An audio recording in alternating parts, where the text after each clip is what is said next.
तर काय म्हणता विदर्भाची पुट्टू, आज होता काशीमापाशी कार्यक्रम आणि मग मी निघालो तो कांडरीला आली आणि मग कांडरीला निघालो. एवढा उशीर झाला होता. मग काही नाही, मग खूप टाईम झाला होता. मग लवकर ये बापू म्हणे, बाबाजीला घेऊन निघायचं होतं. मग ह्या बाबाजी होते, त्याला काशीमापाशी सोडून द्यायचं होतं, पकवाजवली होते तर. आणि मग पालख्या दिंड्या सर्वच जण आले होते मारुतीच्या मंदिरावर, नाही का ईशापूरच्या. आणि तिथं मग भात वाटप चालू होता आणि इकडे भात पण खाणं होतं. आणि मी तर काही खात नव्हतं म्हणा.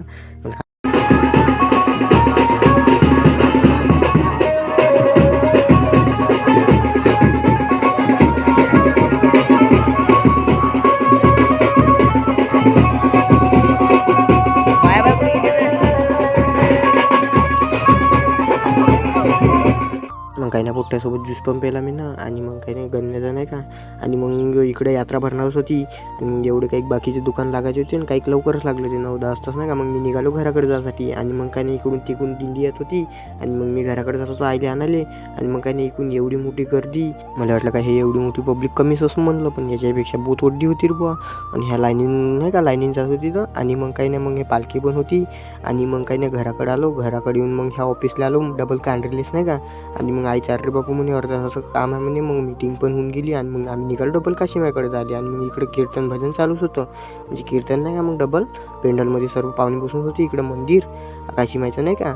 आणि मग इकडे गाड्या पार्किंग पण होते आणि तसे लोक पण यायचे होते आसपासचे गावाकडले नाही का. मग काय नाही, संध्याकाळी जेवणाच्या हिशोबाने येते लोक. कीर्तन ऐकायला कोण येते, मग कीर्तन इकडे चालूच होतं. मग आम्ही ऐकतच होतो कीर्तन. ते कोणातरी बाईचं वाटते आणि 1-2 महाराजाचं होतं. आपल्या जीवनात क्षणोक्षणी त्याचा अवलंब करूनच पाऊल टाकला पाहिजे.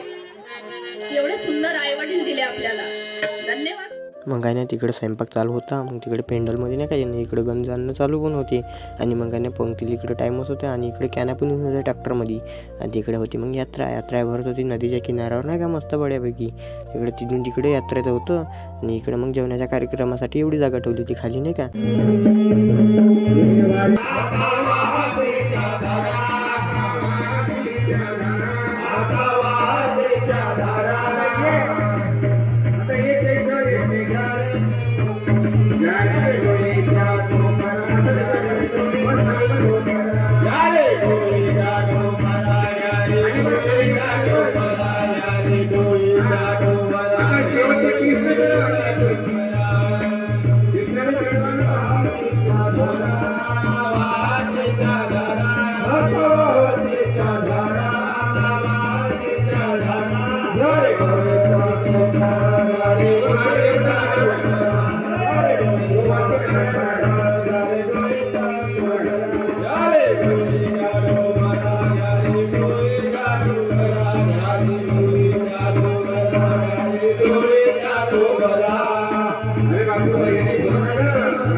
इकडे दहीहंडी पण फुकली ती. आणि इकडे मग दही पण फेकणं चालू होतं, म्हणजे तो प्रसाद म्हणून नाही का फेकते तर.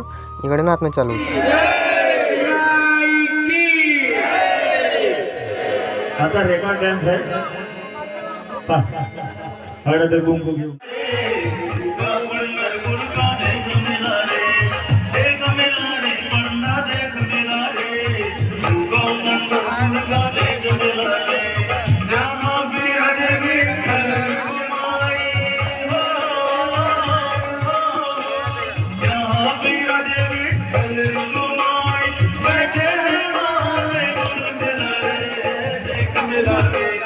एक मेला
मग काही नाही, जेवायला पंक्ती पण बसले एवढ्या आणि मग बहुत गर्दी होती जेवायच्या टायमी. म्हणलं ना तुम्हाला बहुत पब्लिक येते म्हणून. मग इकडे काही नाही, भजन मंडळ तरी चालू होते, भजन मंडळ नाही का जेवायला. मग इकडे आम्ही बकेटा घेऊन वाड्यात पण बसलो आणि वाड्यान करता करता मग थकलो पण होतो मी आणि गावातले पोरं होतं. मग त्याच्यासोबत जेवण पण केलं. जेवण आपलं उरकत आलं होतं, मग झालं होतं. मग काही नाही, आजच्यासाठी एवढंच. भेटू पुढल्या ब्लॉगमध्ये. आणि व्हिडिओ कसा वाटला नक्की कमेंट करून सांगा आणि नक्कीच कमेंट करा, शेअर करा, फॉलो करा आणि शेअर करा. आणि आपली यूट्यूब चॅनल निघालं आहे शंतन ब्लॉगर म्हणून, तिथं आपल्याला सबस्क्राईब करून घेऊन कारण का त्याच्यावर थोडासा सपोर्ट देणं चालू करा. आणि मग भेटू पुढल्या ब्लॉगमध्ये.